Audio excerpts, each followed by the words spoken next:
To hands അക്കാദമിയുടെ ഒരു പുതിയ വീഡിയോയിലേക്ക് എല്ലാവർക്കും സ്വാഗതം.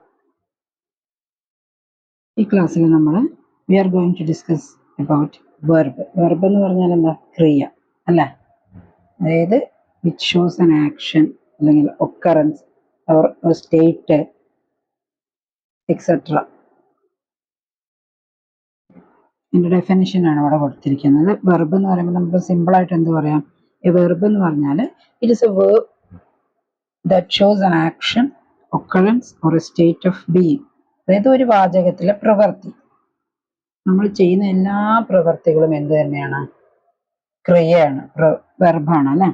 അതേപോലെ ഒരു സ്റ്റേറ്റ് അല്ലെങ്കിൽ ഒരു ഒക്കറൻസ്, അതായത് സംഭവം, ഇതിനെയൊക്കെ സൂചിപ്പിക്കുന്നത് എന്താണ്? പദമാണ് വെർബ് അല്ലെങ്കിൽ ക്രിയ എന്ന് പറയാം. അപ്പൊ എന്താണ് ക്രിയ എന്ന് പറഞ്ഞാല്? ഒരു വാചകത്തിലെ പ്രവൃത്തി, നില അല്ലെങ്കിൽ ഒരു സംഭവത്തെ സൂചിപ്പിക്കുന്ന എല്ലാ പദമാണ് എന്ത്? വെർബ്. ഈ എക്സാമ്പിൾ നോക്കി നമുക്ക് മനസ്സിലാവും. The cheetah runs fast. അതായത് ചീറ്റപ്പുലി അല്ലെ, ചീറ്റപ്പുലിക്ക് നല്ല സ്പീഡാണ്. അപ്പൊ ചീറ്റ റൺസ് ഫാസ്റ്റ്. ഇവിടെ നമ്മൾ ഈ അണ്ടർലൈൻ ചെയ്തിരിക്കുന്നത് വെർബാണ്. ഇവിടെ റൺ എന്ന് പറയുന്നത് എന്താ? ചീറ്റയ്ക്ക് നല്ല സ്പീഡാണ്, നന്നായിട്ട് സ്പീഡിൽ അതെന്ത് ചെയ്യും? ചീറ്റ ഓടും അല്ലെ. അപ്പൊ ഈ റൺ എന്ന് പറയുന്നത് ഓടുക എന്നുള്ള വെർബാണല്ലോ. Cheetah runs fast. സെക്കൻഡ് കേസിൽ നോക്കൂ. അപ്പൊ ഇതൊരു പ്രവൃത്തിയാണ് കേട്ടോ, ഒരു ആക്ഷൻ ആണ്. ഏത്? ഈ ചീറ്റ റൺസ് ഫാസ്റ്റ് എന്നുള്ളത് ഒരു ആക്ഷൻ ആണ്, ഒരു പ്രവൃത്തിയാണ്. ഇനി സെക്കൻഡ് കേസിൽ നോക്കൂ. കാറ്റർ പില്ലർ ബിക്കെയിം എ ബട്ടർഫ്ലൈ അല്ലെ. കാറ്റർ പില്ലർ ബിക്കെയിം എ ബട്ടർഫ്ലൈ. അതായത് ചിത്രശലഭം ആദ്യം തന്നെ ചിത്രശലഭമായിട്ടല്ലല്ലോ ഫോം ആവാം. ആദ്യം അതിന്റെ ഒരു കാറ്റർ പില്ലർ, പ്യൂപ്പ എന്നതിനെ പറയാ, പ്യൂപ്പയായിട്ട് ഫോം ചെയ്യും. പിന്നീടാണ് അത് എന്തായിട്ട് മാറുന്നത്? അതൊരു ബട്ടർഫ്ലൈ ആയിട്ട് മാറുന്നത് അല്ലെ. അതൊരു ബട്ടർഫ്ലൈ ആയിട്ട് മാറുന്നത്. അപ്പൊ ഇവിടെ കാറ്റർ പില്ലർ ബിക്കെയിം എ ബട്ടർഫ്ലൈ. നമ്മളിവിടെ മുകളിൽ പറഞ്ഞിരുന്നു, ഒരു സംഭവം അല്ലെങ്കിൽ ഒരു ഒക്കറൻസിനെ നമുക്ക് എന്തുപയോഗിച്ച് സൂചിപ്പിക്കാന്ന് പറഞ്ഞിരുന്നു? വേർബ് ഉപയോഗിച്ച് സൂചിപ്പിക്കാന്ന് പറഞ്ഞിരുന്നു അല്ലെ. അപ്പൊ ഇവിടെ ഈ കാറ്റർ പില്ലർ എന്തായിട്ട് മാറുകയാണ്? ഒരു ബട്ടർഫ്ലൈ ആയിട്ട് മാറുകയാണ്.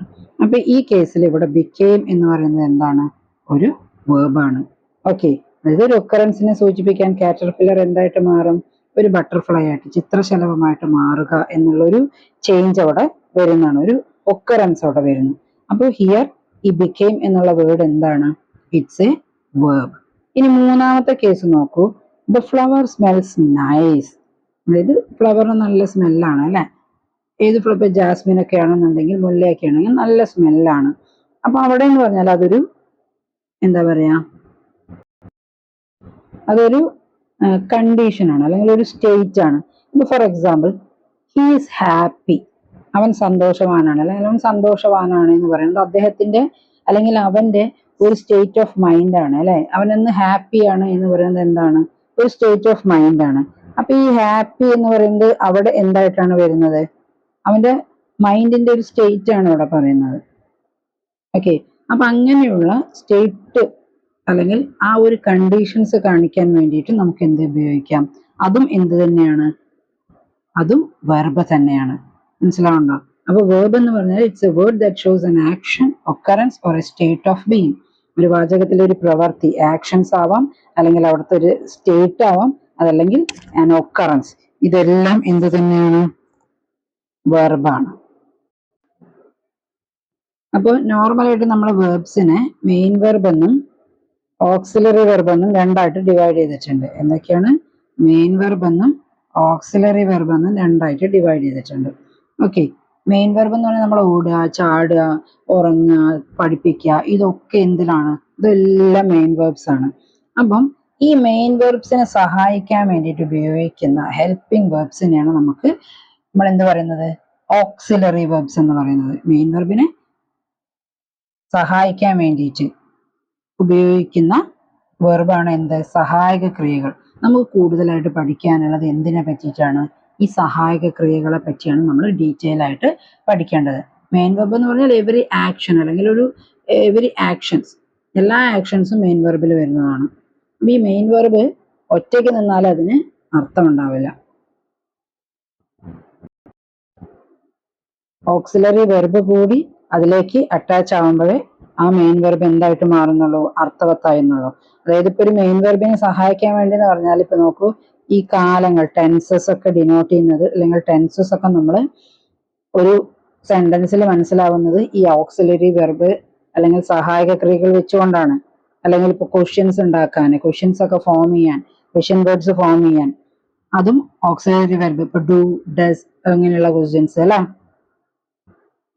ഇനി അതും അല്ലെങ്കിൽ കൃത്യമായിട്ട് പറഞ്ഞാൽ ഒരു സെന്റൻസിന് ഒരു ഗ്രാമാറ്റിക്കൽ മീനിങ് ഉണ്ടാവുന്നത് എപ്പോ മാത്രമാണ്, മെയിൻ വെർബിന്റെ കൂടെ ഈ സഹായക ക്രിയകൾ കൂടി കൂടിച്ചേരുമ്പോഴാണ് ഒരു ഗ്രാമാറ്റിക്കൽ മീനിങ് ഉണ്ടാവുന്നത്. ഇപ്പൊ ഇവിടുത്തെ ഈ രണ്ട് എക്സാമ്പിൾ നോക്കിയാൽ മനസ്സിലാവും. ഒന്നാമത്തെ എന്താണ്, ഹി വാസ് ഈറ്റിംഗ്, അവൻ എന്ത് ചെയ്യായിരുന്നു, കഴിച്ചുകൊണ്ടിരിക്കുകയായിരുന്നു അല്ലെ. അപ്പോ ഇവിടെ ഈറ്റ് എന്ന് പറയുന്നത് എന്താ, മെയിൻ വെർബാണ്. കഴിക്കുക ആക്ഷൻ ആണ്, കഴിക്കുക എന്നുള്ളത് അവന്റെ ആക്ഷൻ ആണ്. വാസ് എന്ന് പറയുന്ന ഒരു ഓക്സിലറി ഉപയോഗിച്ചതിനെ സപ്പോർട്ട് ചെയ്തു. അപ്പോഴാണ് ഇത് എന്തായിട്ട് മാറിയത്, ഇതൊരു പെർഫെക്റ്റ് സെന്റൻസ് ആയിട്ട് മാറിയത്. അപ്പൊ ഇതൊരു പാസ്റ്റ് കണ്ടിന്യൂസിലുള്ള ഒരു സെന്റൻസ് ആണ്. അപ്പൊ ഇങ്ങനെയുള്ള ഈ സെന്റൻസ് കണ്ടു കഴിഞ്ഞാൽ അത് ടെൻസ്, ഏത് ടെൻസ് ആണ്, ഏത് കാലത്തിലുള്ളതാണ് എന്നൊക്കെ മനസ്സിലാവാൻ വേണ്ടിയിട്ട്, അതായത് ആ സപ്പോർട്ട് ചെയ്യാൻ, അല്ലെങ്കിൽ ഇപ്പൊ നോക്കൂ രണ്ടാമത്തെ, ഡു യു മെഡിറ്റേറ്റ്, നിങ്ങൾ മെഡിറ്റേറ്റ് ചെയ്യാറുണ്ടോ, ധ്യാനത്തിൽ ഇരിക്കാറുണ്ടോ, ഒരു ക്വസ്റ്റ്യൻ ആണ് അവിടെ നമ്മൾ ഫ്രെയിം ചെയ്തത് അല്ലെ. ഡു എന്ന് പറയുന്നവിടെ ഈ ഡു എന്ന് പറയുന്നത് എന്താണ്, ഓക്സിലറി വെർബ്സ് ആണ്. അപ്പൊ നമുക്ക് എന്താണ് ഓക്സിലറി വെർബ്, അതായത് സഹായിക്കാൻ വേണ്ടിയിട്ട്, മെയിൻ വെർബ്സിനെ സപ്പോർട്ട് ചെയ്യാൻ സഹായിക്കാൻ വേണ്ടിയിട്ടാണ് ഓക്സിലറി വെർബ് യൂസ് ചെയ്യാന്ന് പറഞ്ഞു അല്ലെ. ഏതൊക്കെയാണ് ഈ ഓക്സിലറി വെർബ്സ്, ഓക്സിലറി വെർബ്സിനെ നമ്മൾ എത്രയായിട്ട് ഡിവൈഡ് ചെയ്തിട്ടുണ്ട്, അല്ലെങ്കിൽ എങ്ങനെയാണ് ഈ ഓക്സിലറി വെർബ്സിന്റെ ഉപയോഗം, ഈ ഓക്സിലറി വെർബ്സ് എങ്ങനെയാണ് കാലങ്ങൾ നിർണയിക്കുന്നത്, അല്ലെങ്കിൽ ഗ്രാമാറ്റിക്കൽ മീനിങ് ഒരു സെന്റൻസിന് കൊടുക്കുന്നത് എന്നൊക്കെ നമുക്ക് നോക്കാം. ഇപ്പൊ നോക്കൂ, ഓക്സിലറി വെർബ് എത്ര ഉണ്ട്, 24 ഓക്സിലറി വെർബ്സ് ആണുള്ളത് കേട്ടോ. ടോട്ടലായിട്ട് നമ്മൾ ഉപയോഗിക്കുന്ന ഓക്സിലറി വെർബിന് ഞാൻ ഓക്സിലറി വെർബ് എന്ന് പറയുന്നില്ല, സഹായക ക്രിയകൾ എന്ന് പറയാം, അല്ലെങ്കിൽ ഹെൽപ്പിംഗ് വെർബ്സ് എന്നുള്ളൊരു പേര്, ഒരു നിയമം കൂടി ഉണ്ട് ഇതിന്. സഹായക ക്രിയകൾ എത്ര ഉണ്ട്, 24 ഉണ്ട്. എത്ര ഉണ്ട്, 24 സഹായക ക്രിയകളാണ് ഉള്ളത്. അതിനെ തന്നെ നമുക്ക് എന്ത് ചെയ്തിട്ടുണ്ട്, ഈ സഹായക ക്രിയകളെ രണ്ടായിട്ട് ഡിവൈഡ് ചെയ്തിട്ടുണ്ട്. പ്രൈമറി ഓക്സിലറീസും മോഡൽ ഓക്സിലറീസും. എന്തൊക്കെയാണ്, പ്രൈമറി ഓക്സിലറീസും മോഡൽ ഓക്സിലറീസും രണ്ടായിട്ട് ഡിവൈഡ് ചെയ്തിട്ടുണ്ട്. ഓക്കെ, അതിൽ തന്നെ പ്രൈമറി ഓക്സിലറീസ് എന്ന് പറയുന്നത് എത്ര എണ്ണം ഉണ്ട്, 11 ഉണ്ട്. മോഡൽ ഓക്സിലറീസ് എന്ന് പറഞ്ഞാൽ 13. അപ്പൊ ഓക്സിലറി വെർബ് മൊത്തത്തിൽ 24 ഉണ്ട്. ഇപ്പൊ ഈ സഹായക ക്രിയകള്, ആ സഹായക ക്രിയകളെ രണ്ട് കാറ്റഗറി ആയിട്ട് തിരിച്ചിട്ടുണ്ട്, primary auxiliary, modal auxiliary. Primary auxiliary എത്ര ഉണ്ട്, 11 ഉണ്ട്. മോഡൽ ഓക്സിലറി 13 ഉണ്ട്. ഓക്കെ, അപ്പോ പ്രൈമറി ഓക്സിലറിയിലേക്ക് വരാം അല്ലെ. ഈ പ്രൈമറി ഓക്സിലറിക്ക് 3 ഫോം ഉണ്ട്. എന്തൊക്കെയാണത്, ഒന്ന് ബി ഫോം, രണ്ടാമത്തെ ഹാവ് ഫോം, മൂന്നാമത്തെ ഡു ഫോം. ഏതൊക്കെയാണ്, B form, have form and do form. Okay, B form, have form, do form, ഈ 3 ഫോം ആയിട്ടാണ് നമ്മൾ ഈ പ്രൈമറി ഓക്സിലറീസിന് വീണ്ടും ഡിവൈഡ് ചെയ്തിരിക്കുന്നത്. 11 ഉണ്ടെന്ന് പറഞ്ഞു അല്ലെ. അപ്പൊ ബി ഫോം എന്ന് പറയുന്നത് നിങ്ങൾക്ക് എല്ലാവർക്കും അറിയാവുന്ന ഫോം, അതായത് ആകുന്നു എന്നൊക്കെ റെപ്രസെന്റ് ചെയ്യാൻ വേണ്ടിയിട്ട്, ആകുന്നു ഉണ്ട്, അതാണ് ഈ ബി ഹാവ്, ആകുന്നു അല്ലെങ്കിൽ ഉണ്ട്, ഇതൊക്കെയാണ് നമുക്ക് യൂസ് ചെയ്യാനുള്ളത്. അപ്പം ബി ഫോമില് ഒന്ന് is, am, are, was, were, ഇതാണ് ബി ഫോം എന്ന് പറയുന്നത്. ബിയുടെ ഡിഫറെന്റ് ഫോംസ് ആണ് കേട്ടോ. ബി എന്ന് പറയുന്ന മെയിൻ വെർബിന്റെ സഹായക ക്രിയയുടെ ഡിഫറെന്റ് ഫോംസ് ആണിത്. Is, am, are, was, were എന്നുള്ളത്. ഇതിൽ ഈ ഇസ് എന്ന് പറയുന്നത് എന്താണ്, സിംഗുലർ സബ്ജക്റ്റിന്റെ കൂടെയാണ് ഉപയോഗിക്കുക, ഏകവചനത്തിന്റെ കൂടെ. അതൊക്കെ നമ്മൾ നേരത്തെ എന്താണ് സബ്ജക്റ്റ്, എന്താണ് പ്രെഡിക്കേറ്റ്, അതൊക്കെ നമ്മൾ ഫസ്റ്റ് ക്ലാസ്സിൽ പറഞ്ഞിരുന്നു അല്ലെ. ഇസ് എന്ന് പറയുന്നത് സിംഗുലർ സബ്ജക്റ്റിന്റെ കൂടെയാണ് ഉപയോഗിക്കുക. പിന്നെ ആം നിങ്ങൾക്കറിയാം, ഓൾവേസ് യൂസ്ഡ് വിത്ത് ഐ, ഐയുടെ കൂടെയാണ് എപ്പോഴും എന്ത് ഉപയോഗിക്കുക, ആം ഉപയോഗിക്കുക അല്ലെ. ഇനി ആറാണെങ്കിലോ, ആറാണെങ്കിൽ പ്ലൂറൽ സബ്ജക്റ്റിന്റെ കൂടെ ബഹുവചന പ്രത്യയമാണ്. അത് ബഹുവചനത്തിന്റെ കൂടെയാണ് ഏത് ഉപയോഗിക്കുക, ആർ ഉപയോഗിക്കുക. ഹി ഈസ് റൈറ്റിംഗ്, അവൻ എന്ത് ചെയ്യാണ്, അവൻ എഴുതിക്കൊണ്ടിരിക്കുകയാണ് അല്ലെ. അവൻ എന്ന് പറയുന്നത് സിംഗുലർ ആണ്, സിംഗുലർ സബ്ജക്റ്റ് ആണ്. അപ്പൊ നമ്മൾ അവിടെ എന്ത് ഉപയോഗിച്ചു, ഹി ഈസ് റൈറ്റിംഗ് എന്ന് ഉപയോഗിച്ചു. ഹിയുടെ കൂടെ നമ്മൾ എന്ത് യൂസ് ചെയ്യുന്നില്ല, ആർ യൂസ് ചെയ്യുന്നില്ല. ഹി ആം റൈറ്റിംഗ് എന്ന് പറയോ, ഇല്ല അല്ലെ, തെറ്റാണ്. ഹി ആം റൈറ്റിംഗ് എന്ന് പറയില്ല, he is writing is the correct form. അപ്പോഴാണ് ഗ്രാമാറ്റിക്കൽ സെന്റൻസ് ആവുന്നത്. ഓക്കെ, ഇനി വേറെ രണ്ടെണ്ണം കൂടി ഉണ്ട് ഇവിടെ, വാസും വേറും അല്ലെ. അതായത് ഈ സാം ആറ് ബിയുടെ പ്രസന്റ് ടെൻസിലുള്ള ഫോം. പ്രസന്റ് ടെൻസ് എന്ന് പറഞ്ഞാല് എന്താണ്, വർത്തമാനകാലം. വർത്തമാനകാലത്തിലുള്ള ഫോം ആണെങ്കിൽ വാസ് ആൻഡ് വേറ് ഏതിലുള്ളതാണ്, പാസ്റ്റ് ടെൻസിലുള്ള, ഭൂതകാലത്തിൽ നമ്മളതിന് ഉപയോഗിക്കുന്ന ഫോമുകളാണ്. ഓക്കെ, ഭൂതകാലത്തിൽ സിംഗുലർ ആണെങ്കിൽ വാസും, പ്ലൂറൽ ആണെങ്കിൽ വേറും. അവിടെ ഐയുടെ കൂടിയും എന്ത് തന്നെയാണ് ഉപയോഗിക്കുക, വാസ് തന്നെയാണ് ഉപയോഗിക്കുക. ആമിന് പകരമായിട്ട് പാസ്റ്റ് ടെൻസിൽ ആമിന് പകരമായിട്ടൊരു ബിയുടെ ഫോം ഇല്ല. മനസ്സിലായോ? വേറെ ആണെങ്കിൽ ആറിന്റെ പ്ലൂറൽ ഫോം, സോറി ആറിന്റെ പാസ്റ്റ് ഫോം. ആറ് വേറെ ആയിട്ട് മാറും, ഈസ് വാസ് ആയിട്ട് മാറും. ക്ലിയർ? അപ്പൊ ഈസ് ആം ആർ എന്നൊക്കെ പറഞ്ഞാൽ എന്താണ് അതിന്റെ അർത്ഥം, ആകുന്നു. എന്താണ്, ആകുന്നു. ഇനി അതിന്റെ രണ്ടാമത്തെ രൂപം എന്തൊക്കെയാണ്, ഹാവ് ഫോം. നമ്മൾ ബി ഫോം പഠിച്ചു, രണ്ടാമത്തെ രൂപം എന്താണ്, ഹാവ് ഫോം. ഹാവ് ഫോം എന്ന് പറഞ്ഞാൽ ഹാവ് ഫോമിലും ഹാസ്, ഹാവ്, ഹാഡ്. ഹാസും ഹാവും പ്രസന്റ് ഫോം ആണെങ്കിൽ ഹാഡ് എന്താണ്, പാസ്റ്റ് ഫോം ആണ്. ഹാസ് എന്ന് പറഞ്ഞാൽ ഉണ്ട് അല്ലെ, ഹാഡ് ആണെങ്കിലോ ഉണ്ടായിരുന്നു. ഹാസും ഹാവും പ്രസന്റ് ഫോമും, ഹാഡ് പാസ്റ്റ് ഫോമുമാണ്. ഹാസ് അതേപോലെ തന്നെ നമ്മൾ നേരത്തെ പറഞ്ഞ പോലെ ഇപ്പൊ ഇസ് സിംഗുലർ ആണ് അല്ലെ, അതേപോലെ ഹാസ് എന്ന് പറയുന്നത് സിംഗുലർ ഏകവചനത്തിന്റെ കൂടെയാണ് നമ്മൾ ഉപയോഗിക്കുക. ഇനി അതേസമയം ഹാവ് ആണെങ്കിലോ പ്ലൂറൽ ആണ്, പ്ലൂറൽ ബഹുവചനം. ഹാവ് എന്ന് പറയുന്നത് ബഹുവചനത്തിന്റെ കൂടെയാണ് നമ്മൾ ഉപയോഗിക്കുക. ഹാഡ് എന്ന് പറയുന്നത് past form of the verb ആണ്, past form of have. Past ഫോമിലെ സിംഗുലർ ആണെങ്കിലും പ്ലൂറൽ ആണെങ്കിലും എന്ത് തന്നെയാണ്, ഹാഡ് തന്നെയാണ് ഉപയോഗിക്കുക. ഇനി മൂന്നാമത്തെ കാറ്റഗറിയാണ് ഡു ഫോം.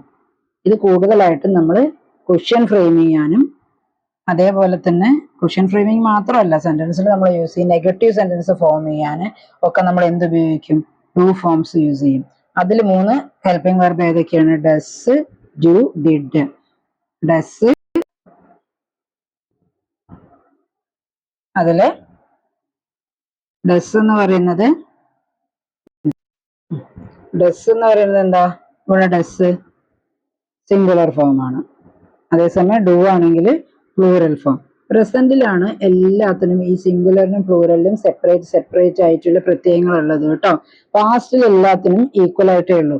ഇപ്പൊ നമ്മള് ബിയുടെ ഫോമിൽ മാത്രമാണ് പാസ്റ്റിൽ സിംഗുലറും പ്ലൂറല് വേറെന്നും പറഞ്ഞത് അല്ലെ. പക്ഷെ ഹാവ് ഫോമിൽ ഹാഡ് എന്ന് പറയുന്ന ഒറ്റ വേർഡേ ഉള്ളൂ, സിംഗുലറിനും പ്ലൂറലിനും. ബോത്ത് സിംഗുലർ ആൻഡ് പ്ലൂറൽ രണ്ടിനും ഹാഡ് ആണ് യൂസ് ചെയ്യുക.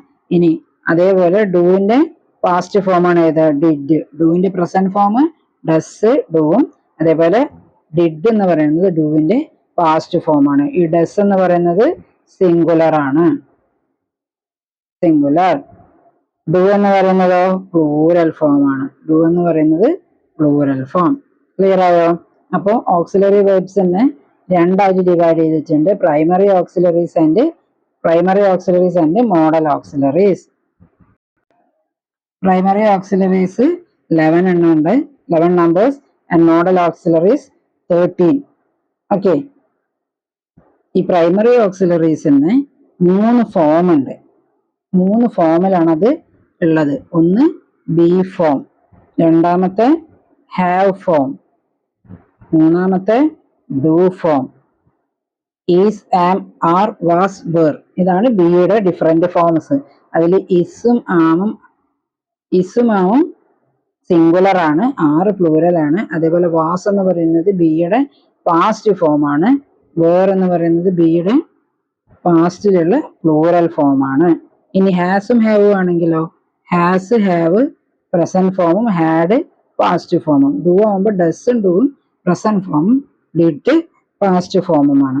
ക്ലിയർ ആയോ? അപ്പൊ ഇത്രയാണ് 11 പ്രൈമറി ഓക്സിലറീസ്.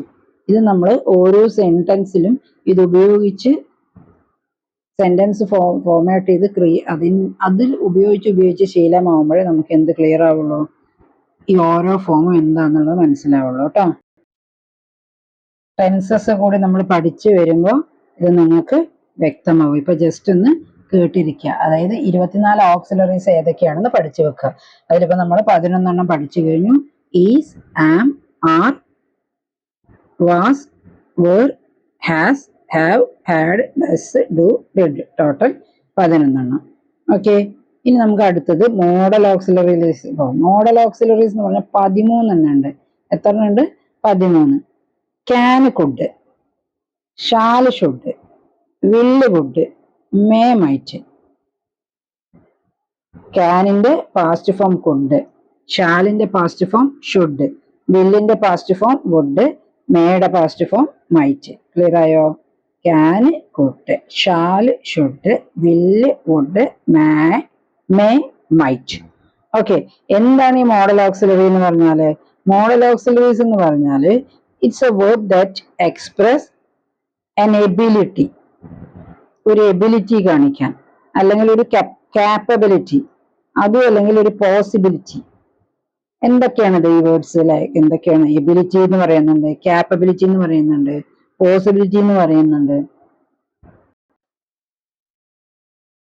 എബിലിറ്റി എന്ന് പറയുന്നുണ്ട്, പോസിബിലിറ്റി എന്ന് പറയുന്നുണ്ട്, കാപ്പബിലിറ്റി എന്നൊക്കെ പറയുന്നുണ്ട്. എന്താണ് എബിലിറ്റി എന്ന് പറഞ്ഞാൽ? ഇപ്പൊ നോക്കൂ, I can solve the problem. I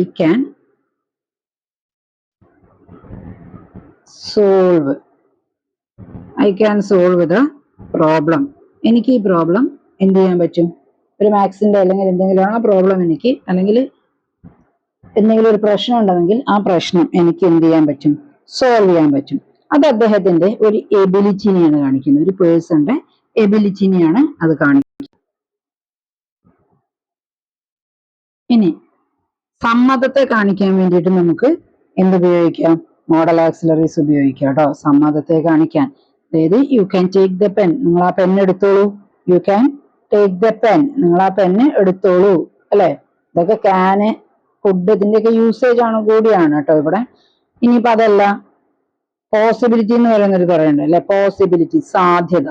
to show possibility. അതിനും എന്തുപയോഗിക്കാം? മോഡൽ ഓക്സിലറീസ് വെച്ചിട്ടാണ് നമ്മളെ സെന്റൻസിന്റെ കറക്റ്റ് പാറ്റേൺ വരുന്നത്. For example, the coming bus can be very rush. അതായത് ഒരു ബസ് വരുന്നുണ്ട്, നമ്മൾ അങ്ങനെ പറയാ, the coming bus can be very rush. Second കേട്ടോ, പെൻ എടുക്കട്ടെ.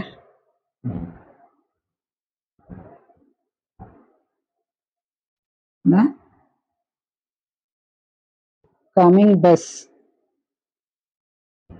can be very rush. വരുന്ന ബസ് എന്താണ്? ചിലപ്പോ വരുന്ന ബസ് നല്ല തിരക്കുണ്ടാവാൻ സാധ്യതയുണ്ട്. ക്യാൻ ബി, വരുന്ന ബസ് തിരക്കുണ്ടാവാൻ സാധ്യതയുണ്ട്. ഒരു പോസിബിലിറ്റിനെയാണ് നമ്മൾ അവിടെ കാണിക്കുന്നത്, ഒരു പോസിബിലിറ്റി.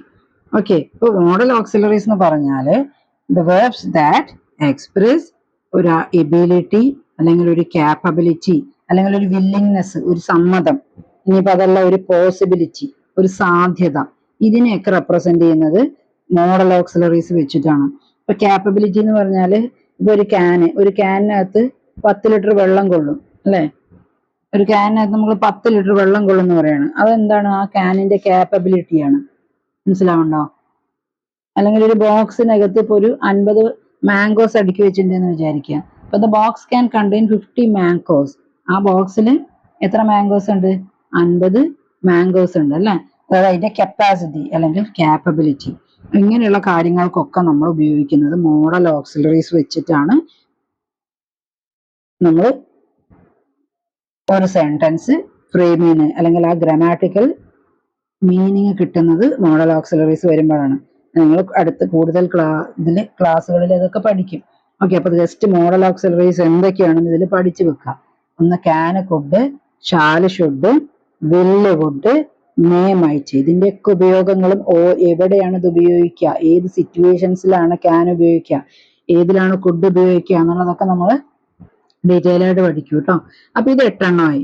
പിന്നെ റയർ ആയിട്ട് ഉപയോഗിക്കുന്ന used to, ought to, must, dare, need. ഇതൊക്കെയാണ് used to, ought to, must, dare, need. Okay അല്ലേ? 13 മോഡൽ ഓക്സിലറീസ് ഏതൊക്കെയാണ്? Can, could, shall, should, will, would, may, might. അത് അതിന്റെ പ്രസന്റും പാസ്റ്റും ആയിട്ട് അങ്ങനെ തന്നെ പഠിക്കാം. പിന്നെ ഇതൊന്നും പെടാത്ത വേറൊരു 5 എണ്ണം കൂടിയുണ്ട്. Used to, ought to, must, dare, need. Okay അല്ലേ? ഇപ്പൊ മേ ഒക്കെ നമ്മൾ എവിടെയാണ് യൂസ് ചെയ്യുക? ഒരു പെർമിഷൻ ഒക്കെ എടുക്കുമ്പോ അല്ലെ? മേ കമിൻസ് നമ്മൾ സാധാരണ ചോദിക്കാറുണ്ട്. മേ കമിൻസ്, ഞാൻ ക്ലാസ്സിൽ അകത്തേക്ക് വരട്ടെ. ഇനിയിപ്പോ അതല്ല, ചിലപ്പോൾ നമ്മളൊരു പ്രശംസ, ആശംസയൊക്കെ പറയാന് മേ ഗോഡ് ബ്ലെസ് യു എന്നൊക്കെ നമ്മൾ പറയാറുണ്ട് അല്ലെ? May God bless you. അതേപോലെ മൈറ്റ് ആണെങ്കിലോ, മേയുടെ പാസ്റ്റ് ഫോം ആണ്. മേയുടെ പാസ്റ്റ് ഫോം ആണ് എന്ത്? Might. It might rain today. ഇന്ന് എന്താണ്? ഇറ്റ് മൈറ്റ് റെയിൻ ടുഡേ അല്ലെ? മഴയ്ക്ക് ഇന്ന് സാധ്യത കുറവാണെന്നാണ് പറയുന്നത്. മെയിൻ മഴയ്ക്ക് ഇന്ന് സാധ്യത കുറവാണ്. അതായത് സംഭവിക്കാൻ സാധ്യതയില്ലാത്ത ഒരു കാര്യത്തെ പറ്റി പറയുമ്പോഴാണ് നമ്മൾ എപ്പോഴും എന്ത് ഉപയോഗിക്കുക? മൈറ്റ് ഉപയോഗിക്കുക. സംഭവിക്കാൻ അതിന് ചാൻസ് ഇല്ല. ചാൻസ് ഇല്ലാത്ത മേ ആണെങ്കിൽ അതായത് പെർമിഷൻ എടുക്കാനും അതേപോലെ തന്നെ നമ്മൾ എന്താ പറയാ, പെർമിഷൻ കൊടുക്കാനും, ഇനിയിപ്പോ അതല്ല ആശംസ നൽകാനും ഒക്കെ നമ്മൾ മേ ഉപയോഗിക്കൂല. അപ്പൊ പെർമിഷൻ എടുക്കാന്ന് പറഞ്ഞാൽ മേ കമിൻസ് എന്ന് ചോദിച്ചാൽ നമ്മൾ പെർമിഷൻ എടുക്കുകയാണ്. ഇനി പെർമിഷൻ കൊടുക്കുകയാണെങ്കിലോ, you may use my pen. നീ എന്റെ പെൻ ഉപയോഗിച്ചോളൂ. അവിടെ നമ്മൾ എന്താണ്? നീ എന്റെ പെൻ ഉപയോഗിച്ചോളൂ എന്ന് കൊണ്ട് ഒരാൾക്ക് കൊടുക്കുകയാണ്. അപ്പൊ അവിടെ പെർമിഷൻ കൊടുക്കുകയാണ് അല്ലെ? സംഭവിക്കാൻ സാധ്യതയുള്ള കാര്യങ്ങളെ പറ്റി പറയാനാണ് നമ്മൾ എപ്പോഴും എന്തുപയോഗിക്കുന്നത്? മേ ഉപയോഗിക്കുന്നത്. ഇനി മൈറ്റ് ആണെങ്കിൽ ജസ്റ്റ് ഓപ്പോസിറ്റ് ആണ്. അതായത് സംഭവിക്കാൻ സാധ്യതയില്ലാത്ത കാര്യങ്ങളെ പറ്റി പറയുമ്പോൾ ഇറ്റ് മൈറ്റ് റെയിൻ ടുഡേ എന്ന് പറഞ്ഞാൽ എന്താണ്? ഇന്ന് മഴ പെയ്യാനുള്ള സാധ്യത വളരെ കുറവാണ്. ഇന്ന് മഴ പെയ്യാനുള്ള സാധ്യത വളരെ കുറവാണ്. ഇറ്റ് മൈറ്റ് അല്ലെ? MIGHT, might. It might rain today എന്ന് പറഞ്ഞാൽ ഇന്ന് മഴ പെയ്യാനുള്ള സാധ്യത വളരെ കുറവാണ്. ഓക്കെ, അപ്പോ ഇതൊക്കെയാണ് മോഡൽ ഓക്സിലറീസും അതേപോലെ തന്നെ പ്രൈമറി ഓക്സിലറീസും. ഇനി ഇത് നമ്മൾ എങ്ങനെ ഉപയോഗിക്കുന്നു, ഓരോന്നും ഉപയോഗം എവിടെയാണ്, ഓരോ ടെൻസിൽ വരുമ്പോൾ ഇതിനുണ്ടാവുന്ന മാറ്റങ്ങൾ എന്തൊക്കെയാണ് എന്നുള്ളതൊക്കെ നമുക്ക് വരും ക്ലാസ്സുകളിൽ കണ്ടിന്യൂ ചെയ്യാം. അപ്പോൾ എൻ്റെ ക്ലാസ് ഇഷ്ടമായെങ്കിൽ ആസ് യൂഷ്വൽ പറയുന്ന പോലെ തന്നെ ലൈക്ക് ചെയ്യുക, സബ്സ്ക്രൈബ് ചെയ്യുക, കമൻറ്റ് ചെയ്യുക. നിങ്ങളെ ഓരോ കമൻസും വളരെ വിലയേറിയതാണ്. എനിക്ക് മുന്നോട്ട് പോകാനുള്ളൊരു പ്രചോദനം കൂടിയാണ്. ഈ ക്ലാസ് നിങ്ങൾക്ക് യൂസ് ആവുന്നുണ്ടെങ്കിൽ, നിങ്ങൾക്ക് ഇഷ്ടപ്പെട്ടെങ്കിൽ നിങ്ങൾ നിങ്ങളുടെ ഫ്രണ്ട്സിന് ഷെയർ ചെയ്ത് കൊടുക്കുക. അടുത്തൊരു ക്ലാസ്സുമായി വരുന്നത് വരെ ബൈ.